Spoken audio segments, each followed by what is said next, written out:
Joining us now with a preview of 2018, the incredible history that is unfolding before our eyes, is former Speaker of the House, Newt Gingrich. How are you, sir? Are you in Italy or are you here? No, I'm in Washington, actually. I can't believe it. I mean, I know with Callista, you've been spending a lot of time at the Holy See, and what? Well, we came back. We were really very fortunate. We went to Wisconsin to see her 86-year-old mother for Mother's Day, and had a wonderful time there. So we really feel we've had a great time, and now I'm here working in the nation's capital, and then this coming Friday and Saturday, my granddaughter Maggie is going to graduate from high school, so we'll be in Atlanta for a great event.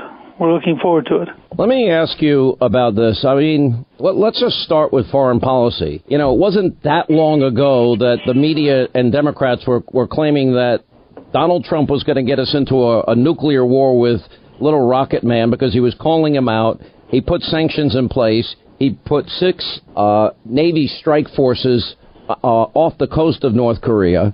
And lo and behold, the missiles stopped firing. We see Kim Jong-un cross the DMZ. He released 3 hostages. He's now talking about denuclearization and inviting the West to go see him literally disband his nuclear testing site. Is this peace through strength? What made this turn around so dramatically? Well, of course, you're using the old Reagan slogan, and it's absolutely true. Now, remember, there's another Reagan slogan, trust but verify. So I think this is a great dance. I think Trump deserves enormous credit, and I think lots of people around the world are beginning to recognize that this is real, that Trump understands something about how to negotiate and something about how to deal with people like Kim Jong-un. But I also think he may have reached, the dictator may have reached the conclusion that the future of his regime was safer in a relationship with the United States than it was relying on the Chinese. And I think this could be a historic moment. We'll know better when they meet in Singapore, and what will be truly an extraordinary event. Isn't part of the reason this happened is that the great relationship the president built up with the president of China? I mean, if you recall, they were supposed to have 15-minute meetings that went on for over 5 hours. And the first strike that the president made on Syria when Assad first used chemical weapons against his own people, that was happening while he was sitting next to the president of China, and he informed him that night that had happened. I've always thought that moment was decisive in President Xi's understanding that Donald Trump was the real deal. This was not Barack Obama. This is not some normal establishment Republican.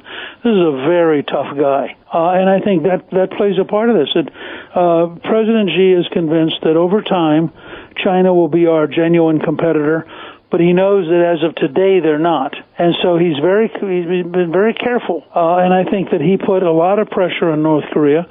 Now, we have, as you know, huge fights underway about trade policy, about the South China Sea. I mean, there are a lot of ways in which we have this complicated dance where we are putting pressure on the Chinese while we're working with them on North Korea.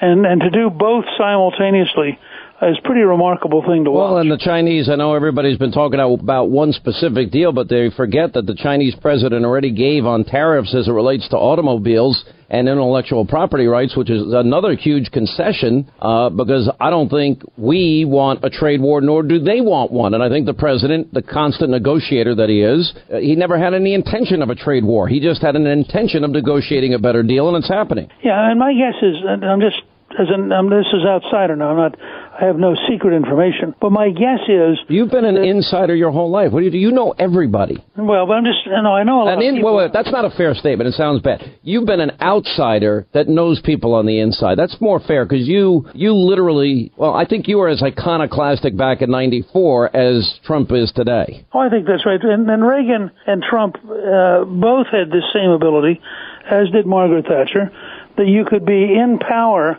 without being in the establishment. In fact, I'm thinking about writing a piece that says the most important job Donald Trump has is to remain Donald Trump, because all the pressures of the establishment and all the effort to, seduce him into becoming normal and reasonable and part of the team, the longer he can just be Donald Trump, and this is, of course, used to be true with Reagan when they used to say, those of us who are conservative would say, let Reagan be Reagan. It's a very similar pattern here. Trump being Trump is astonishing. The things that they've achieved, just take the last week. As you know, because you were there, I authored the original bill which moved the embassy to Jerusalem. Correct. And it had a clause in it that said that the president could sign a national security waiver and postpone it. Trump, every candidate who ran said, I'm going to move the embassy. They got into office. Then the State Department talked him out of it. Trump arrives, and now he's kept his word. So one, you have the embassy opening in Jerusalem. Two, you have the president getting out of the Iranian deal just as he said he would during the entire campaign, despite all the pressure of the Europeans. Three, you have Kim Jong-un saying, why don't we get together? And by the way, I want to invite people to come and watch me start taking apart my nuclear weapons program. I mean, all these things are happening in the same time frame. And at the same time, the economy now, somebody made a point today that 5 of the 6 best months of Latino employment in American history have all occurred in the last year under Trump. It's actually better than that. We now have the lowest unemployment ever recorded in 14 states, the lowest unemployment ever, a record for African Americans, Hispanic Americans, women in the workforce. Consumer confidence is at an 11-year high. The Atlanta Fed is predicting for the second quarter over 4.3% growth. I mean, I don't know if that's going to come true, but certainly it would be a massive story if we hit that number. Well, and I can tell you from being in Wisconsin with Calista and her mother over the weekend, everywhere we went, there were help wanted signs. Mm-hmm. I mean, this is a totally different economy than the economy of Barack Obama. You know, one of the things that I've always said, and this is why I was so frustrated with the Republicans, and I've used words like, spineless and feckless and visionless and a watered-down version of the Democrats because, they made their promise on repeal and replace. They couldn't deliver after 7 years of promises. We made some progress because of the president, not because of them. The president, for example, he kept his word on moving the embassy in Israel to Jerusalem. He kept his word. He is now withdrawing from this bad Iranian deal. The president, by the way, there were so many questions about whether he was pro-life or not. He's now going to keynote a pro-life gala. Most people aren't aware of that. And he promised that he'd turn the economy around. It's happening. He promised that he would confront world leaders. It's happening. And as a result, where in the generic ballot, the Democrats in February had a 17-point lead, it's down to a 1-point lead, according to Reuters. Yeah, I think this could end up being a surprisingly good election because, and as you know, I have a new book coming out called Trump's America, and that's the key thing. It's not just Trump personally, but Trump represents millions and millions of people, for example, who believe in the work ethic, who think it's a good thing to get off food stamps and go get a job, people who think it's good to stand up for America. It's good to be proud of being an American. And I think all of these things are coming together in a way which I marvel at this. I mean, as you know, I've been involved in this business a long time. I think I'm reasonably competent at it. But I watched Trump do things I didn't think were doable and pull it off again and again and again. And I think we're living through a historic period. Isn't it a lot? I think you referred to it earlier. Is a lot of the complaints. I don't believe the president's a nationalist, and I don't believe he's a populist. I think he governs as a conservative. His tax cuts were conservative. Neil Gorsuch was an originalist. Energy independence, how long, drill here, drill now, pay less.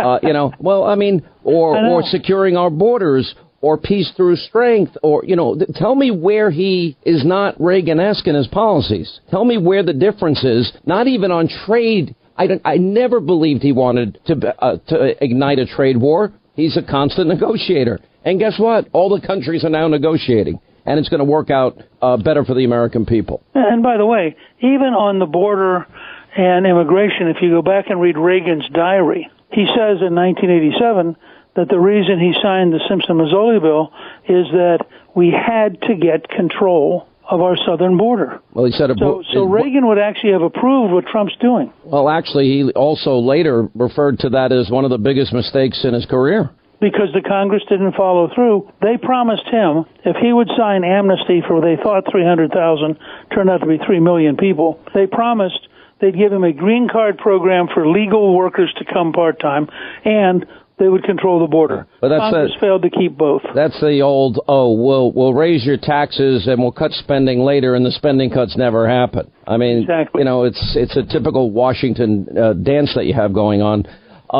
At this point, though, I mean, there's a lot of good articles out here. For the Democrats, they're kind of in a bad position because this is the position they're in. For them to get their power back, the economy has to suddenly turn back to where we were with Obama. I don't think that's going to happen, but they almost have to pray that happens. Or they're going to count on Robert Mueller with this witch hunt of his, which I would argue is imploding before our very eyes. They got to hope that damages the president enough, or that they've got to hope that the president stops making peace around the world, because if these deals fall apart, then that's going to be good for them politically. It's not an enviable position to run on. Nancy Pelosi says, I'll raise your taxes.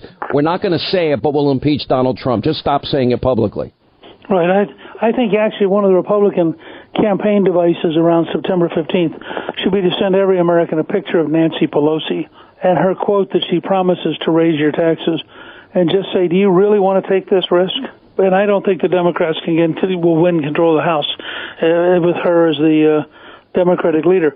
By the way, I don't know if you saw it, and I have not validated this, but apparently on Twitter, the advisor to the foreign policy spokesman for Iran tweeted today that if the Europeans don't step up and put pressure on Trump, that they will release the names of the politicians they bribed. Yeah, I saw that story. Yeah.